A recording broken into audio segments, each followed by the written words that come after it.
happy whatever day it is in between Christmas and New Year. I am Georgie and I run a wine blog on Instagram called Wining Away the Weekend.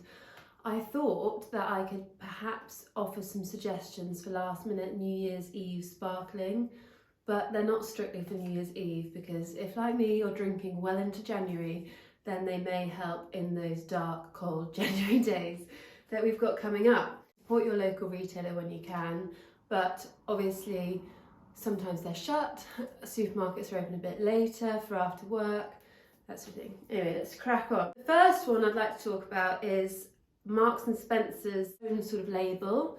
This is Delacourt champagne and this is their Blanc de Blancs. It's actually a vintage, so it's 2012, which I couldn't really believe when I saw it because that is a really, really good vintage. Blanc de Blanc is a completely white grape wine made from Chardonnay variety. So in Champagne you have Pinot Noir, Pinot Meunier and Chardonnay. And when you have a Blanc de Blanc, it's 100% Chardonnay. So that's what this is. It's around the £22 region. Their website's really confusing. I couldn't actually find it on there, but I know it's in store because I bought it really recently to check. So sorry about that if you are going to look online. But again, these are last minute suggestions for strolling into your local. So Marks and Spencer's, £22, Blanc de Blanc, 100% Chardonnay. What you can expect is a real crisp, fresh wine. Still got a lovely bit of toastiness, but it's sort of more of a perky toastiness than that sort of rich taste. So yeah, that's my first recommendation. Next up, we have a Prosecco from Sainsbury's. So this isn't just any Prosecco, this is the Conegliano Prosecco.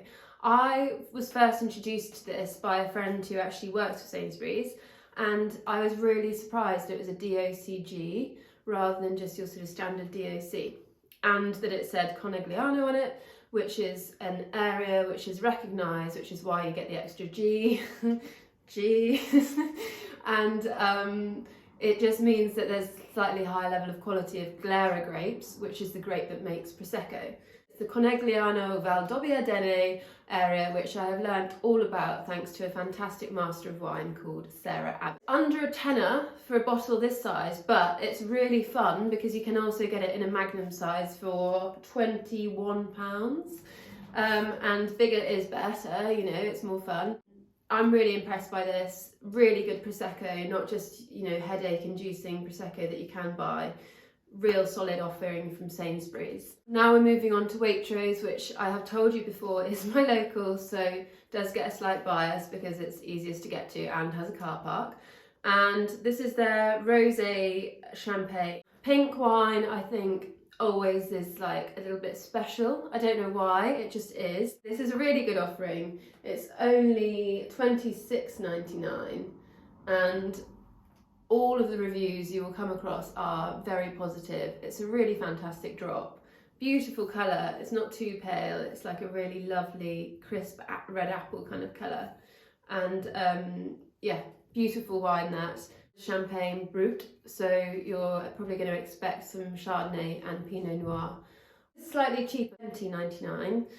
I am going to try this on camera in a second because some of the reviews said that the quality level had dropped recently.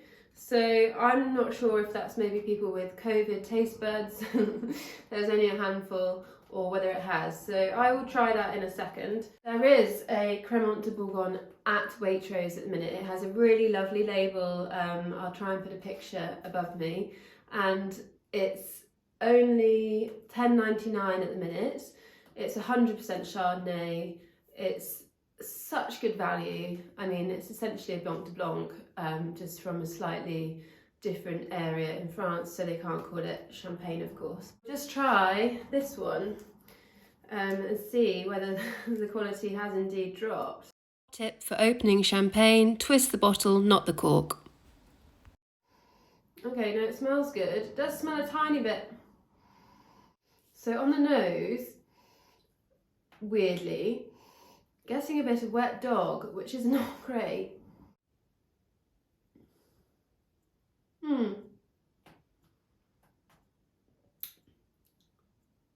Okay, it's a non-vintage, which means that they try and keep it really consistent because it's a blend of different vintages.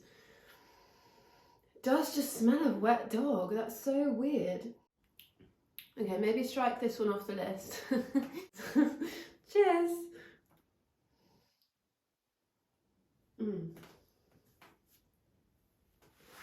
does taste of wet dog.